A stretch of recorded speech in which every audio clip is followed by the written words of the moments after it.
Quelle idée d'aller en Bulgarie pour Cataglyphis nodus. Il y en a en Grèce, certes, mais la Bulgarie se caractérise par d'autres fourmis qu'il me fallait étudier, à savoir Proformica. Les biotopes stépiques des Proformica conviennent parfaitement au Cataglyphis. Si donc, hors altitude, on trouve un lieu stépique et des Cataglyphis, il est potentiellement possible de trouver Proformica. Possible, mais cela ne fait pas tout.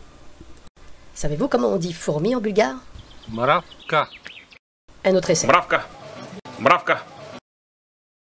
Voilà donc des Cataglyphis nodus. L'étymologie de son nom vient du grec kata, le mésosoma qui est courbé, et glyphis avec un sillon vers le bas, à la fin. Nodus, son pétiole forme un nœud, une boule ronde. Comme toutes les espèces du genre, les ouvrières courent vite. Elles sont hautes sur pattes. Ceci leur permet, aux heures les plus chaudes, de ne pas trop, souffrir de la chaleur. Elles relèvent même leur gastre à cet effet. L'ouvrière. À noter que la coloration ne donne pas toujours des arguments de reconnaissance. L'alcool dans lequel elle est conservée, les populations, fournissent des différences. Bref, elle est bicolore, le gastre étant plus foncé. Son pétiole est en boule, aussi long que large, rond quoi.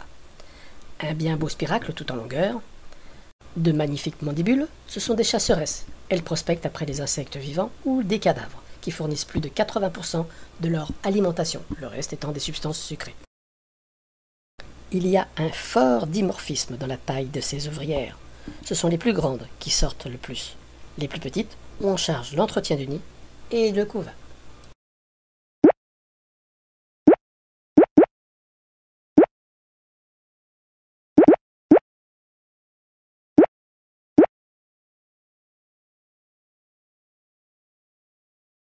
La reine, bicolore également, même pétiole en boule, un petit mésosoma.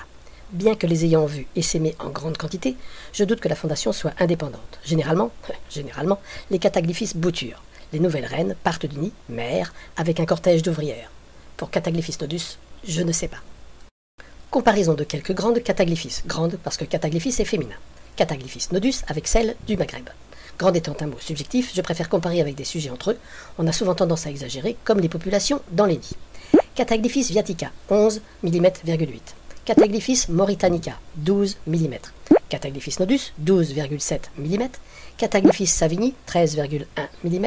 Et Cataglyphis bicolore, 14,1 mm. Les mesures sont données par Henri Cagnan pour les plus grandes.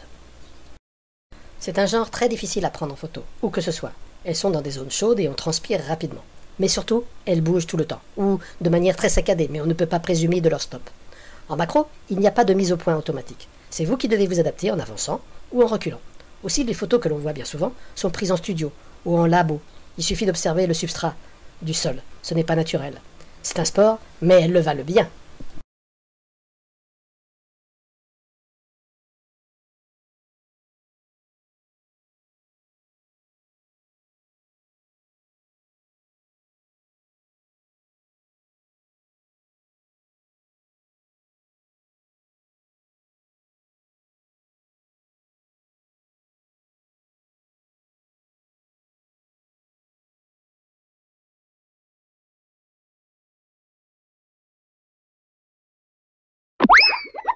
Pour terminer, un exemple d'entraide entre ouvrières.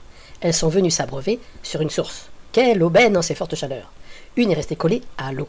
On vient l'aider et c'est reparti.